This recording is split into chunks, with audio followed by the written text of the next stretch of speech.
Hi Scorpio, this is Kay. You're on the Collective Soul Tarot channel. Welcome back to the channel and welcome to your reading. I hope you're all doing well. So let's begin. Let's find out what Archangel Michael wants you to know. And here we are already. By the way, thanks for coming to watch the video. We have the Chariot. So go, go, go. Zoom, zoom, zoom. Seeing the light at the end of the tunnel. Answers found after overcoming a test. Courage, travel, and discovery. Courage, travel, and discovery. Okay, so number 7, yeah, the Chariot, which is Cancer energy. Let's get some clarification. Find out where you're zooming to. It's a courage, find the courage to do it, to travel or to discover something about yourself or about something else. We have the 6 of Swords. Okay, it's the 6 of Swords. You're traveling. Well, you're moving forward anyways. It doesn't necessarily mean you're moving, going somewhere like physically. But the 6 of Swords is movement forward as well. So double movement forward. Definitely in your chariot with what you've learned from life. Is that you have taken this hard-won lessons with you, some wisdom, right? With you, taking your wisdom with you as you move forward from rough waters to calmer waters. And it's like you had to find the courage to be able to discover these things, and now you're moving forward. It's all about movement forward, progressing in life in some fashion. All right, maybe your thoughts and feelings are evolving. Okay, we have card number 30, which is, I think it's a bouquet, but I'll have to look. Card 30, this deck, it's got a little bit, it's a bit more difficult to see. It's positive 30. That's some other language that I don't understand.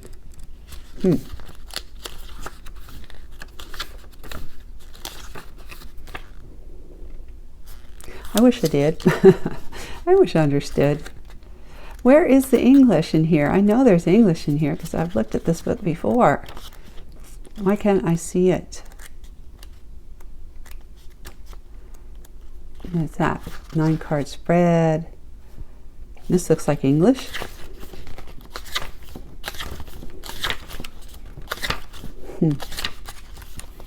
Oh my God. It's can I read it? See, period of time where the moon lungo eta experiencia passivo. Well, it's a time of peace. I don't know, time of rejuvenation, time of healing, possibly. Can I find the English version? Please help me find the English version, Archangel Michael. That would be really nice. Let's see. I'll have to turn this off. Let's see. Neutral, period of time, much going on, and I don't know. Okay, hang on, guys. I am going to shut this off. Well, funny enough, it was right at the very beginning. Okay, sorry guys about that. So it's a Lilies card, which is neutral, it's positive. Longer length of time, age, experience, passive, peaceful.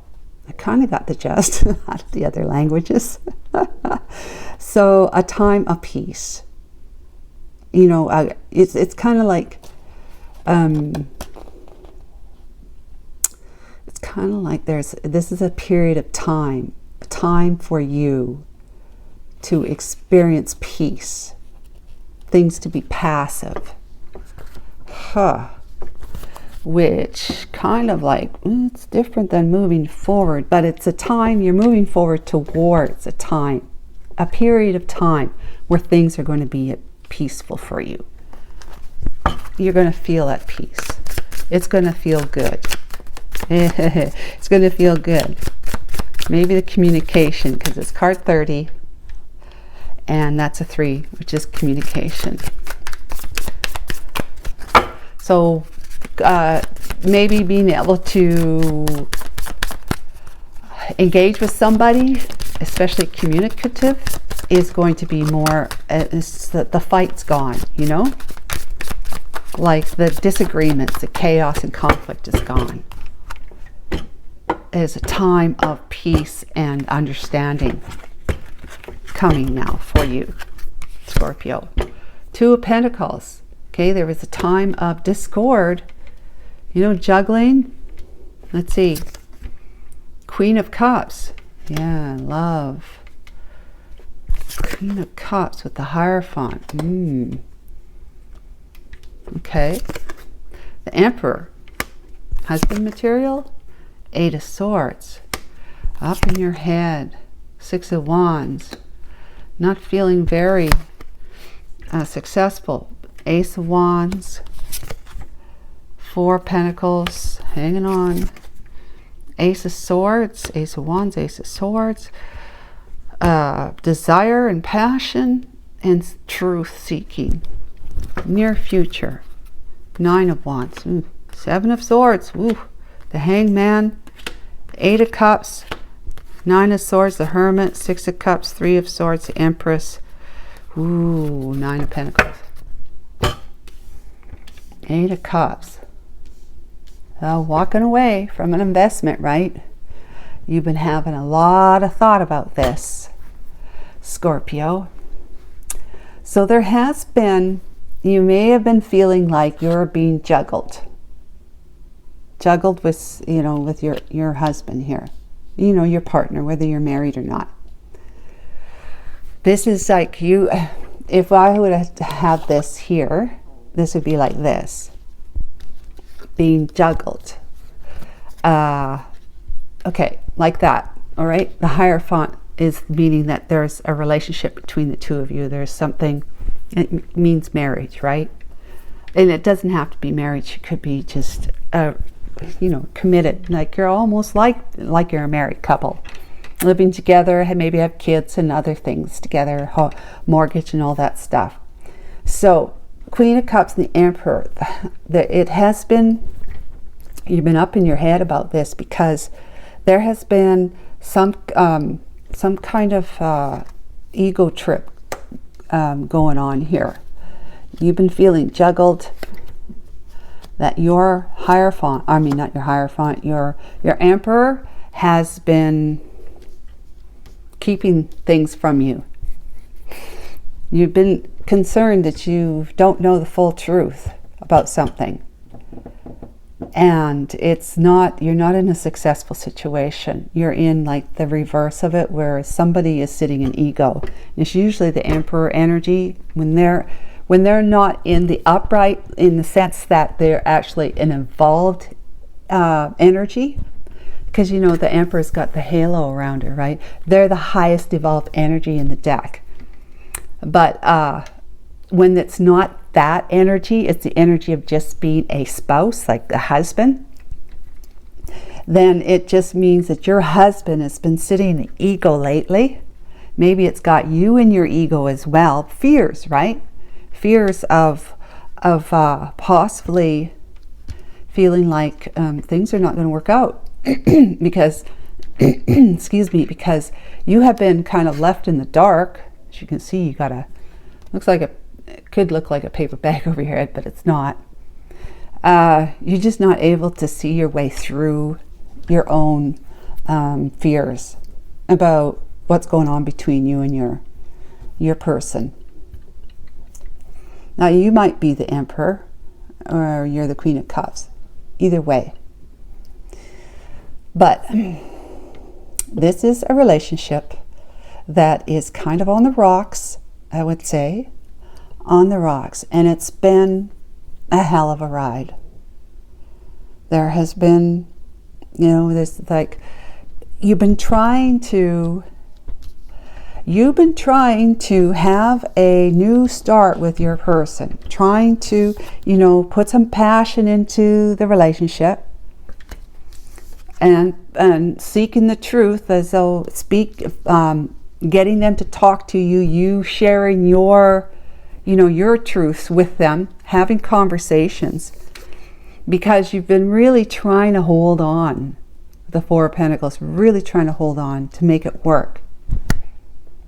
But as you can see in your near future, it's a headache. Nine of Wands, it's like you just feel like you're beat up and spat out because things have not been improvement.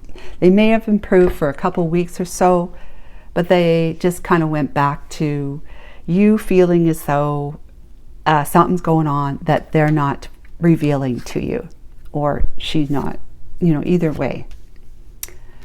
Not revealing, I believe this is you and this is your person, because you're feeling juggled.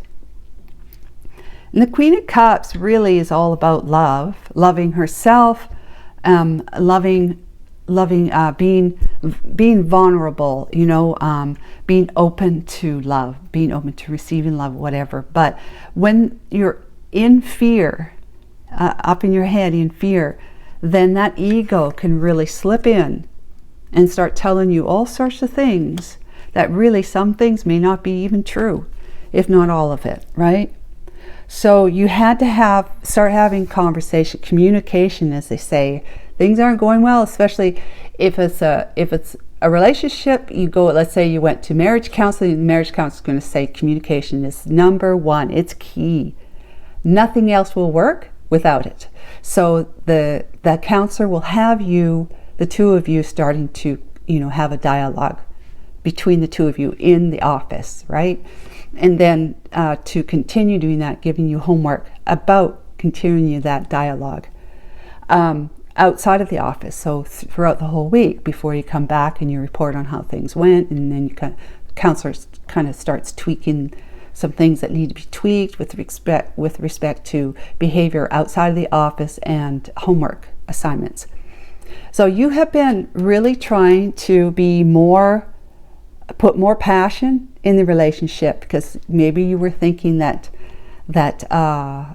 they are possibly tuning out because maybe you might be thinking I'm saying this is not right, likely not even right. You're going to talk about it too.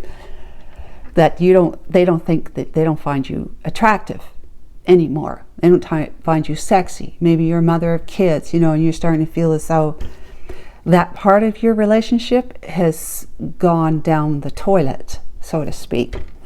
And so you're going to have those conversations because you're trying to hang on to what you got for one reason or more, and they'd be really very good reasons, maybe some not so good reasons, but reasonable reasons, right? But it's like it's like you're banging your head on a brick wall, even though you've been trying. It's like you're persevering to try and make it work, but you're feeling as though your person is just keeping things from you, that perhaps you wondering if they're having an affair, a relationship, and it's throwing you into the energy, I can't even move, I'm stuck. It's here. You feel like you're wrapped up in your head about things, not knowing, right? And I hate that when you don't know what's really going on. You suspect, but you don't know for sure, and your person's not giving you any clarity, kind of thing. And so you're left to your own devices, and when you're left to assume that it's dangerous. So you have to come up with your own answers, and usually the answers are not what's going on at all. But that's left you feeling stuck. And but this stuck period has been it has been initiated, or at least it has been assisted by the divine to make you sit in an energy of you just stay there now, stay put, because the next decision you're going to make is going to change your life one way or the other. If you decide to stay with this person, that decision to stay with this person, will it work out? Would you feel like things are going to get better? Do you feel as though you're enough for this person? And it could be that you're not feeling as though you're enough for this person, which might mean you don't feel like you're enough for anything. Which, you know, that's that really deep down subconscious belief from probably that something that you had experienced in childhood. You know, as far back as that, right? But anyways, what's going to happen is that you are going to walk away from this. Doesn't mean you're not going to come back to it at some point if possible, but you're walking away. It's kind of like you're going to have a siesta, a time away, a respite time, a retreat, whatever it is. You're going away. You're leaving this emotional investment because it's just, you're trying to do everything. You're trying to hang on for this reason, that reason. You're still, you know, stuck in your head because you don't have the clarity, the answers that you might be looking for. All this sort of stuff must be driving you crazy, Scorpio. I feel for you. I truly feel for you. And maybe the best thing for you to do is giddy up and go. Get in the chariot, find that balance. Take the wisdom that you've gained with you to move from the rough emotions of this relationship hang up that you are, you know, hung up in. You need to regain your composure and your balance, like getting back on your feet, right? But after having had some time to think, you know, changing your perspective about it, do you really feel as though this relationship, this marriage or commitment, whatever, is something that's going to work for you? It's good that it's going to be able to change that much, that especially if there's other people involved, is it really going to work out for you? All right, so that's just something that you have to think about. Let's see, we got the Nine of Swords, of course, you know, with the Hermit use, and this person has been with you for a long time, and they've broken your heart, and you're their Empress, their wife, and you may be making it a Nine of Pentacles, like being independent, which is what I see is happening here, and then you step into the Queen of Swords energy, right? You're truth seeking. Let's get besides all that we just seen for Scorpio, let's find out for Scorpio what could be the future after the near future when they decide to walk away from this emotional investment between them and their Emperor. Archangel Michael, can you please give us some information about that? What will come of their walking away? Ten of Cups. Happy. So like I said, it doesn't mean, this could mean that you're going to have a Ten of Cups with someone else, but it doesn't mean that you're not going to be able to, you know, you put some time and space between you and your Emperor, and things could change, turn around. They might just stop messing around if that's what they're doing. They may not be doing that, but it doesn't mean like once you leave here, the Eight of Cups, that you're not going to find some kind of emotional investment with emotional fulfillment with the Nine of Cups after that, and then the Ten of Cups, right? So it could be with somebody else, but it's happy, happy, happy either way. If you come back to your Emperor, it's going to be happy, happy, happy. You're going to be able to have that happily ever after, especially if you got kids together and it's a younger family, whatever. You'll have that again if you decide, because whatever perspective you come up with is going to help you heal your thinking and feeling, your psychological makeup about what all this mess is, the Eight of Swords and stuff. It's going to be able to help you heal that, and you might be feeling so much more clear, healed, right, about it, that you're willing to give this, especially if they hang around and they try to get you back. You're going to give this one another go. You're going to give them the benefit of the doubt, and communication and passion is going to be wide open, because that'll be one thing that you will be. It's kind of like the Seven of Wands stuff. That'll be a requirement for you, that you're not going to sit in this Eight of Swords energy ever again with them or anybody else. Now, if you don't go back to this one, you'll be like I said, with somebody else, and it's going to be a 10 of Cups. I'm so happy for you there that card is a great card. So I hope that this was helpful to you, Scorpio. All is not lost, and things are going to work out for you. They truly are, especially if you believe in that. Take care of yourself. Bye for now.